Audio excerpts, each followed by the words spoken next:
সুপ্রিয় দর্শক মণ্ডলী, শুভেচ্ছা নেই। আগে একটু প্রাণ ভরে বুক ভরে ন্যাচারাল বাতাসটা নিয়ে নিই, তারপরে কথা বলছি।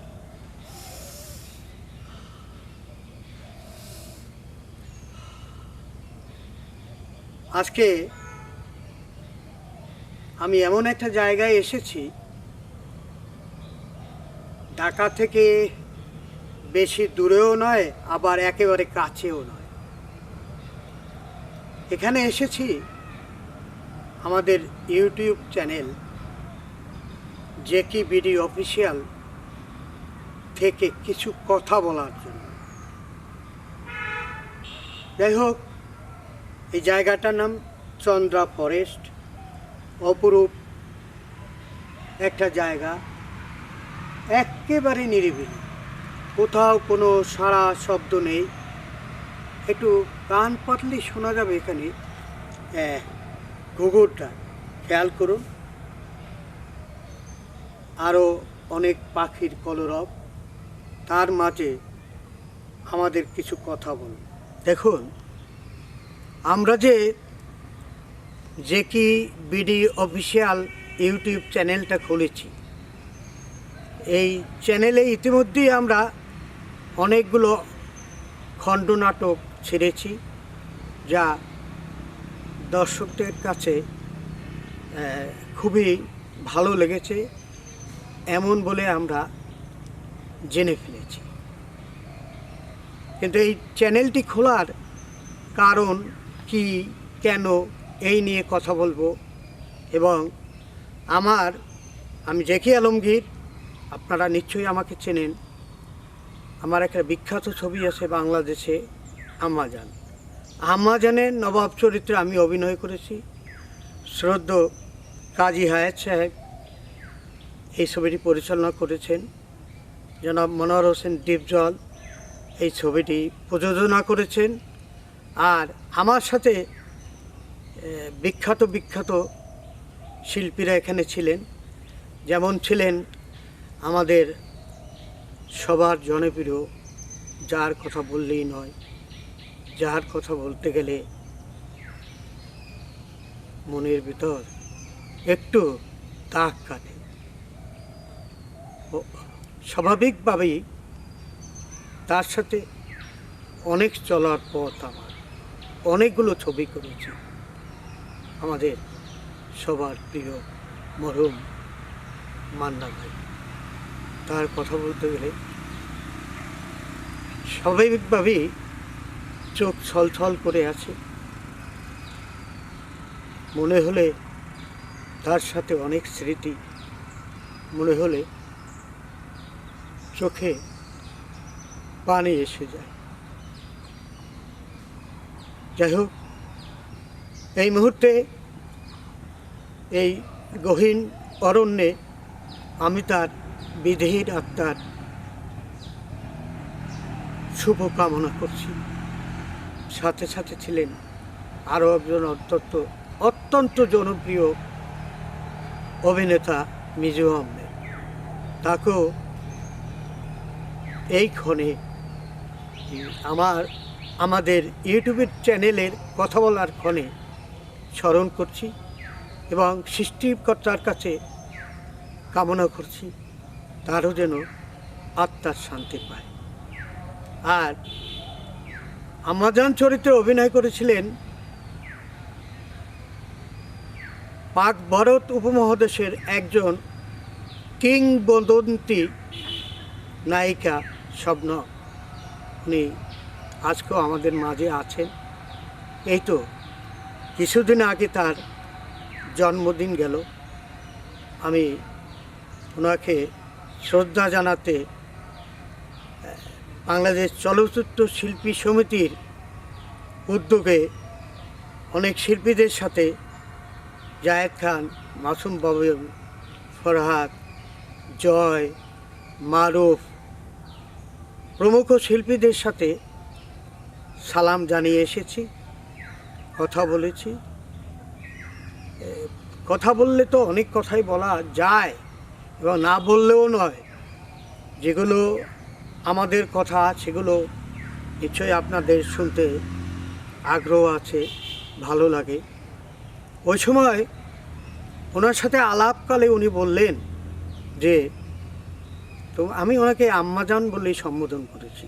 উনি হেসে দিলেন এবং বললেন ধন্যবাদ আমাকে, এবং বললেন এই আম্মাজান, এখন আমি শুধু তোমাদেরই নয়, বাংলাদেশের আমি যেখানে এখন বেড়াতে যাই, বোরকা পরে যাই, তারপরও আমাকে দর্শকের তরফ থেকে বলা হয় এই যে আম্মাজান এসেছে।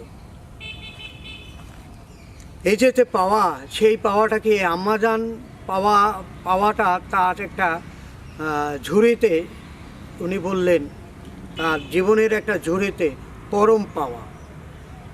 উনি সাথে সাথে আবার ওই মরহুম মান্নাকে চিন্তা করলেন, তার কথা বললেন। যাই হোক, আমি যে বলতেছিলাম যে ইউটিউব খোলাটা কেন, ইউটিউব তো ব্যবসার জন্য খোলা হয়, তার পাশে পাশে আমরা ইতিমধ্যে যে কন্টেন্টগুলো দিয়েছি সেগুলো চেষ্টা করেছি সামাজিক প্রতিবন্ধকতা ভেঙে নতুন কিছু ইনফরমেশন দেওয়ার জন্য।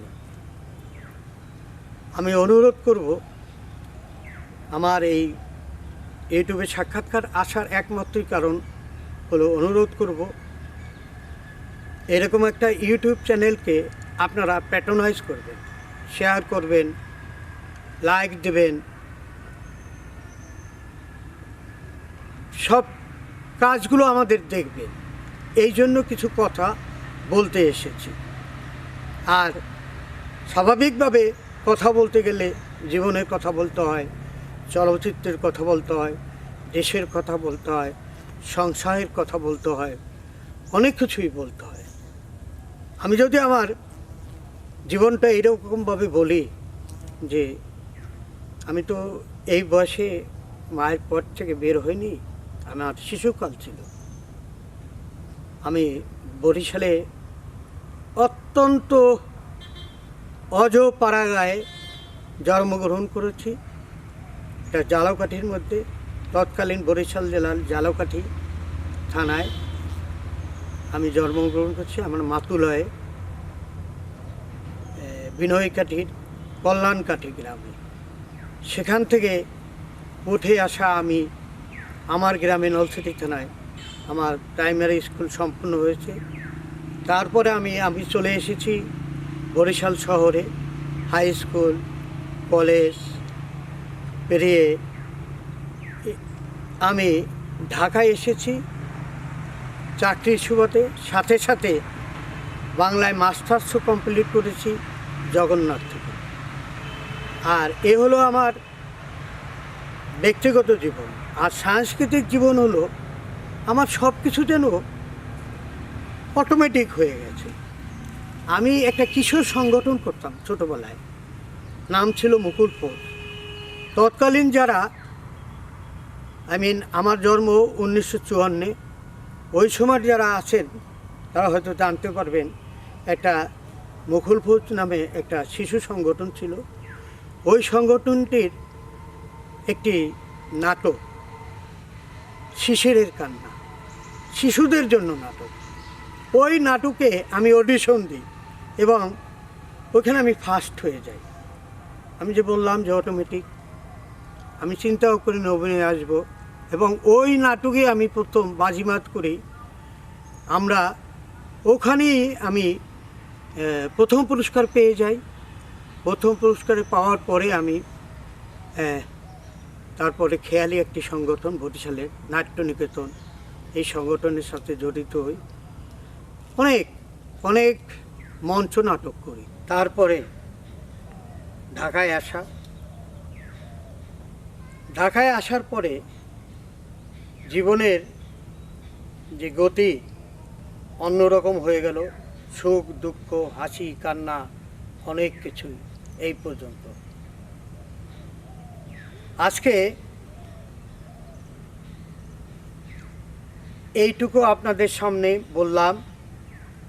সময় হলে আগামীতে অন্য এক সময় এই চ্যানেলেই বাকি কথাগুলো বলবো। আপনারা আমাদের এই ভিডিওটি দেখবেন, শেয়ার করবেন, সাবস্ক্রাইব করবেন। আর সবশেষে আপনাদের মাঝে আমি অনুরোধ করছি, যে জন্য বললাম যে আমার আপনাদের সামনে আসার একমাত্র উদ্দেশ্য হলো, যারা আমার এই চ্যানেলটিকে সাবস্ক্রাইব করেছেন, শেয়ার করেছেন, কমেন্টস করেছেন, তাদের সকলকে ধন্যবাদ জানাচ্ছি। সাথে সাথে আপনারা যারা এখনও সাবস্ক্রাইব করেননি, শেয়ার করেননি বা চ্যানেলটি দেখেননি, তাদেরকে দেখার আমন্ত্রণ জানিয়ে আজকের মতো এখানেই বিদায় নিচ্ছি। হ্যাঁ, বিদায় নিয়ে যাবার আগে একটি কথা আপনাদের সকলকে স্মরণ করিয়ে দিচ্ছি। এখন আমাদের দেশ একটা সংকট মুহূর্তে চলমান। সংকটটা হলো করোনায় সারা বিশ্ব লণ্ডভণ্ড। এ থেকে আমাদের দেশটাও মুক্তি পায়নি। আমরা সবাই আমাদের মতো নিজেরা করোনার প্রতিরোধের জন্য স্বাস্থ্যবিধি মেনে চলব। সবাই ভালো থাকুন, সুস্থ থাকুন, এই বলে বিদায় নিচ্ছি। ধন্যবাদ।